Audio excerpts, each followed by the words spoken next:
Hello everyone, welcome to my channel easy learning with Myra. आज मैं फिर आप लोगों के साथ एक लेसन प्लान शेयर करने वाली हूँ हिस्ट्री का। आई होप कि आप लोगों को ये वीडियो अच्छा लगे। अगर अच्छा लगे तो प्लीज़ लाइक करिएगा and do subscribe to my channel and press the bell icon so that you get all the notification of my videos. Okay, so let's get started.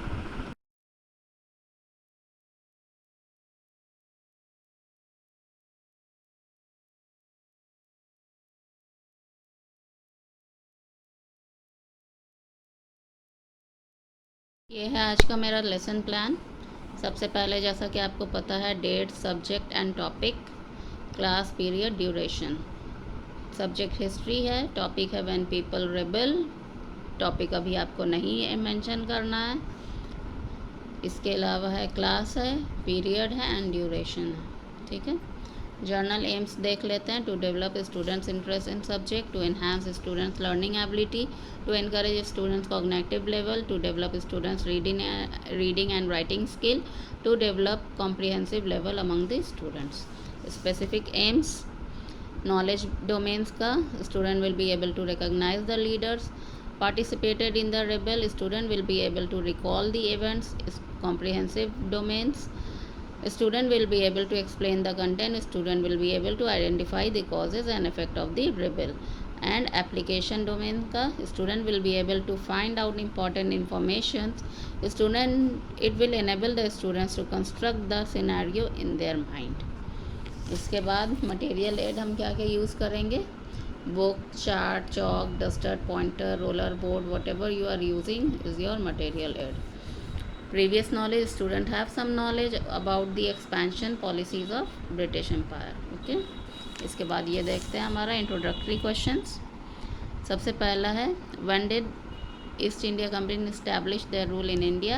In 1757, after the Battle of Plassey, they established their rule in Bengal. Who was the first Governor General in Bengal? He was Robert Clive. Name some policies of East India Company introduced to expand their territory: permanent settlement, doctrine of lapse, subsidiary alliances, and etc. And problematic question देख लेते हैं. When the Indians fought their first war of independence. This is problematic question. Okay. Now statement of aim. Today we will discuss about the chapter when people rebel. तो ये है हमारा presentation. इसमें देखिए, सबसे पहले जो है क्या है, serial number, topic, pupil teacher activity, student response, teaching method, material aid and black board work. तो सबसे पहले हम पुपिल टीचर एक्टिविटी देख लेते हैं और साथ में स्टूडेंट रिस्पॉन्स देख लेंगे। Introduction of revolt of 1857। Introduction की जगह आप बैकग्राउंड लिखें तो ज़्यादा अच्छा। ठीक है, यहाँ पर बैकग्राउंड होना चाहिए। तो बैकग्राउंड ऑफ रिवॉल्ट ऑफ 1857। इसके बाद question, when did India got freedom? Student response होगा इन 1947। For how many years British ruled over India? Response होगा 200 ईयर्स। ठीक है। अब इसके बाद आप अपना डिफिनेशन जो है और एक्सप्लेनेशन जो है वो स्टार्ट करेंगे। The East India Company came to India to trade like other European countries, but due to weakened political condition of India, they became the ruler of India. At first, they captured Bengal, and gradually, by different policies, they established their rule all over India. But there were still some states who were not under their influence. So, and their behavior was not good, and there was some harsh policy they have introduced. So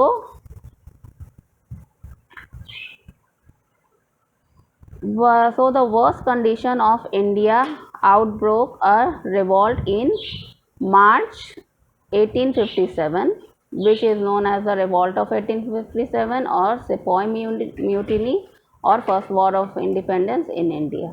ठीक है, students are listening carefully, students are attentive. इसके बाद question है, how the British ruled over India? तो not effectively और very rudely और harshly, जो भी स्टूडेंट के तरफ से रिस्पॉन्स आ सकता। इसके बाद आप कॉजेज़ बताएंगे रिवॉल्ट के। ठीक है, रिवॉल्ट ऑफ 1857 आप पढ़ाएंगे तो इसमें कुछ इंपॉर्टेंट पार्ट्स हैं। सबसे पहले है causes of the revolt.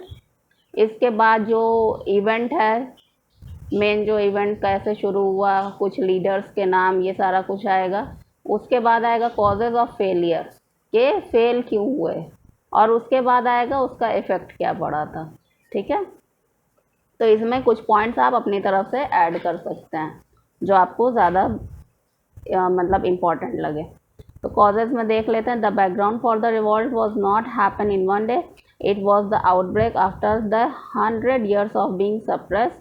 British come here and rule over India just for their benefit. However, the policy they introduced were for the goodwill of the company only. So there were several causes for the revolt of India. ठीक है, यहाँ पर आप जो है causes का आप chart बना के ले जा सकते हैं, वो मैं आपको वीडियो के एंड में बता दूँगी। इसके बाद स्टूडेंट्स आर लिसनिंग। इसके बाद start of the revolt. The revolt started in Bengal by a sipahi name Mangal Pandey. Then it spread mostly in central and north east India में ही ये रिवॉल्ट जो है चला था, बाकी पार्ट्स में नहीं हुआ था। इसके बाद इफेक्ट्स में देख लीजिए। However the Indians were unsuccessful to fight against British, but still there were some important effect of the revolt. और इसका जो मीन्स इफेक्ट है या फिर कॉजेज ऑफ फेलियर है, वो सारा जो है आप चार्ट पर जो है अलग अलग चार्ट जो है इसके लिए बना सकते हैं।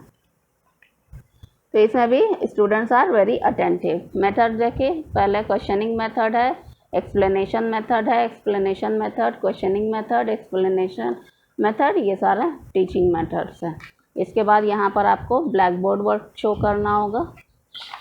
कॉम्प्रिहेंसिव क्वेश्चंस देख लीजिए। When the revolt of 1857 broke out, name some of the leaders who became the ruler of India after 1857, what was the immediate cause of the revolt. यहाँ पर आपको ब्लैक बोर्ड वर्क शो करना है अपना। इसके सारे क्वेश्चन आंसर जो होंगे वो आपको ब्लैक बोर्ड पर लिखने होंगे। इसके बाद रिकैपुलेटरी क्वेश्चंस में मैंने ट्रू फॉल्स दिया है। Revolt of 1857 known as the first war of independence, answer क्या होगा, ट्रू होगा। The revolt spread in South India, false होगा। इसके बाद the reason behind the failure of Indian was lack of communication, true. Queen's proclamation was introduce in 1858, true. British were weaker than Indians, false. ये recapitulatory questions हो गया, observation हो गया, students were attentive and copying from the black board. और homework क्या हो गया, learn the causes and the effect of the revolt. ठीक है, तो ये लेसन प्लान हो गया। अब थोड़ा सा मटेरियल एड में देख लेते हैं कि आप क्या बना सकते हैं। सबसे पहला है causes of revolt, political cause, social cause, economic cause and immediate cause. तो पॉलिटिकल कॉज जो एक्सपेंशन था, उसके बाद सोशल कॉज जैसे कि सोसाइटी जो है बहुत ही ज़्यादा, मतलब इंडियंस जो हैं वो बहुत ही ज़्यादा बैक होते जा रहे थे, या फिर जो है जो क्रिश्चियन मिशनरीज़ यहाँ पर आई थी तो वो लोग जो है मीन्स सबको जो है कन्वर्ट करने की कोशिश कर रही थी। स्प्रेड ऑफ वेस्टर्न एजुकेशन था यहाँ पे, जो चीज़ पहले नहीं थी।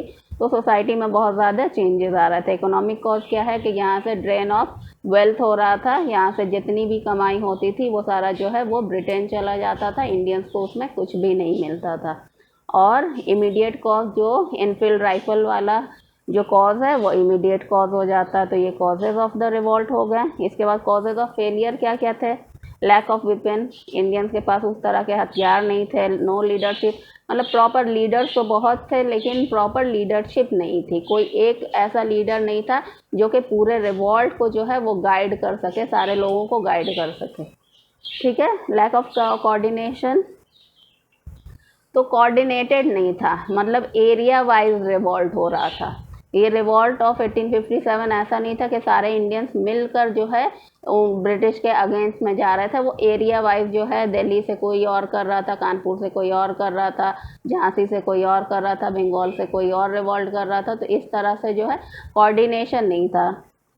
और वो कम्युनिकेशन भी नहीं था क्योंकि उस टाइम में इतना ट्रांसपोर्ट वाला सिस्टम नहीं था। रेलवे इंट्रोड्यूस हो गया था लेकिन वो सिर्फ अभी ब्रिटिश के लिए था, तो इंडियंस के लिए नहीं था।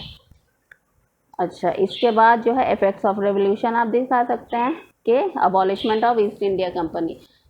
रिवॉल्ट ऑफ 1857 के बाद जो पावर है वो सीधे ब्रिटिश क्राउन के पास चला गया था, क्वीन एलिजाबेथ के पास चला गया था। और ईस्ट इंडिया कंपनी जो अभी तक रूल कर रही थी और पॉलिसीज़ बना रही थी तो उसको जो है उसके हाथ से ये पावर जो है ले ली गई थी।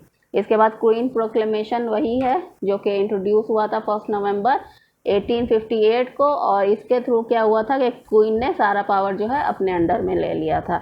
उसके बाद लेजिस्लेटिव काउंसिल विद इंडिया, इससे पहले जो लेजिस्लेटिव काउंसिल बना था उसमें से ब्रिटिशर थे, लेकिन अब जो है जब रिवॉल्ट के बाद 1861 में जब फिर से लेजिस्लेटिव काउंसिल बना तो उसमें जो है नॉमिनेट किया गया था इंडियंस को भी। और नेशनलिज्म, स्प्रेड ऑफ नेशनलिज्म, 1857 के बाद बहुत सारे इंडिया में जो है नेशनलिज्म जो है वो फैल चुका था। लोगों को ये पता चल चुका था कि वो किस तरह से सप्रेस हो रहे हैं और इनसे जो है आज़ादी मतलब फ्रीडम जो है वो पाई जा सकती है। ऐसा नहीं है, ये कोई इम्पॉसिबल चीज़ नहीं है कि ये इंडियंस जो है ब्रिटिशर को यहाँ से हटा नहीं सकते या फ्री नहीं कर सकते खुद को। अगर यूनिटी हो जाए तो ये काम जो है हो सकता है और इंडिया को फ्री किया जा सकता है। तो इसके बाद ही 1857 के रिवॉल्ट के बाद ही जो है नेशनलिज्म जो है बहुत ही तेज़ी से ग्रो किया था इंडिया में। ठीक, तो आई होप कि आप लोगों को ये वीडियो अच्छा लगा हो। अगर अच्छा लगा हो तो प्लीज़ मेरे चैनल को सब्सक्राइब करिएगा, वीडियो को लाइक करिएगा और ज़्यादा से ज़्यादा शेयर करिएगा। Okay, thank you.